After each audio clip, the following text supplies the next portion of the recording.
What if we stopped pretending for a minute? What if we acknowledged what's actually going on? One side is deadly serious. They believe that politics is war.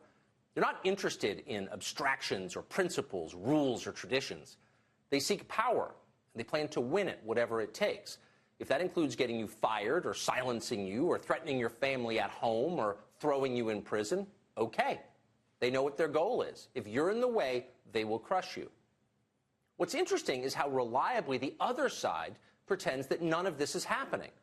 Republicans in Washington do a fairly credible imitation of an opposition party. They still give speeches, they tweet quite a bit, they make concerned noises about how liberals are bad. But on the deepest level, it's all a pose. In their minds, where it matters, Republican leaders are controlled by the left. They know exactly what they're allowed to say and believe. They know what the rules are. They may understand that those rules are written by the very people who seek their destruction. They ruthlessly enforce them anyway. Republicans in Washington police their own with a never-ending enthusiasm.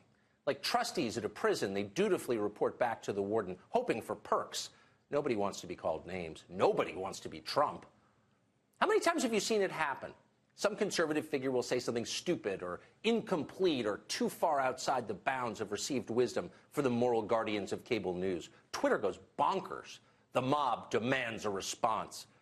Very often, the first people calling for the destruction of that person are Republican leaders. You saw it with the Covington Catholic High School kids. You see it all the time. Kevin McCarthy spends half his day telling Republican members not to criticize progressive orthodoxy. Paul Ryan did the same before him. A couple of years ago, the entire Democratic Party decided to deny the biological reality of sex differences, an idea that's as insane as it is dangerous. Republican leaders decided not to criticize them for it. They might get upset.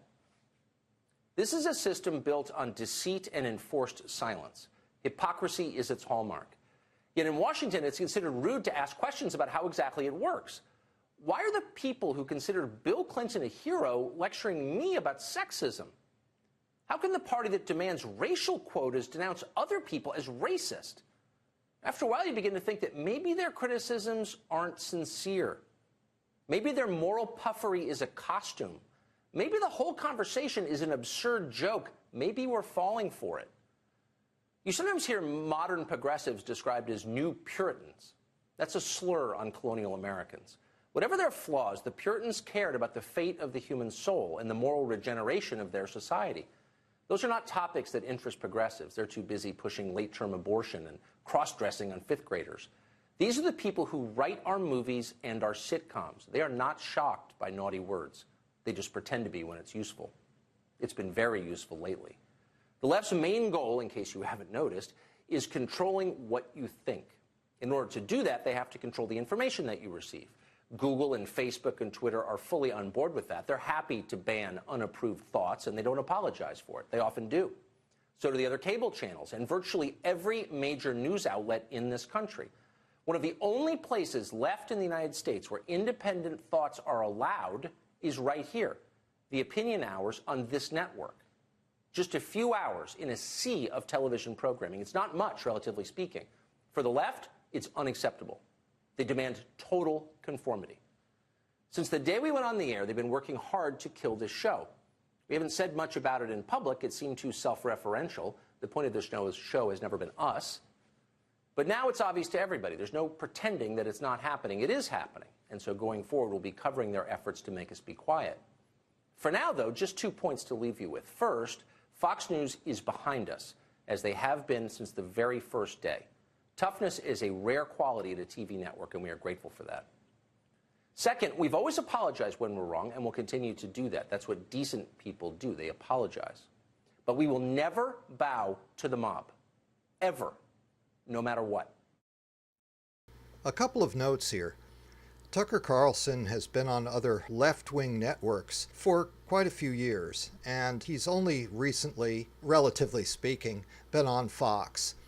And because he's been on Fox, the left has gone after Tucker Carlson. So now he's wedged. He can't go back. He's painted himself into the corner of Fox and tries to say that Fox is noble. Now, that's not even true.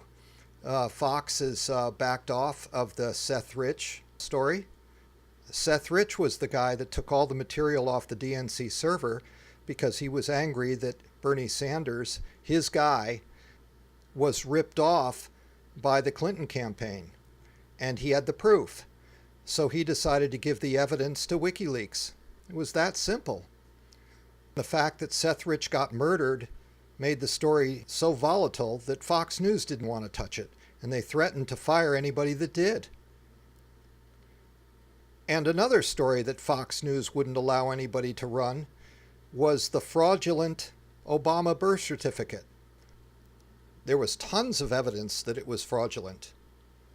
But because other networks made the claim that anybody that questioned the birth certificate was a racist, Fox News decided they wouldn't touch it, and even threatened to fire anybody that ran the story.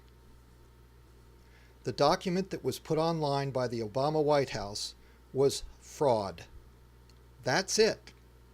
It wasn't about where Obama was born. It was about the document being fraudulent, and Fox wouldn't run with it. So Tucker Carlson's claim that Fox News will run any story that they wish to run is simply false. Fox News does draw lines, and when they do, they draw a very strong line.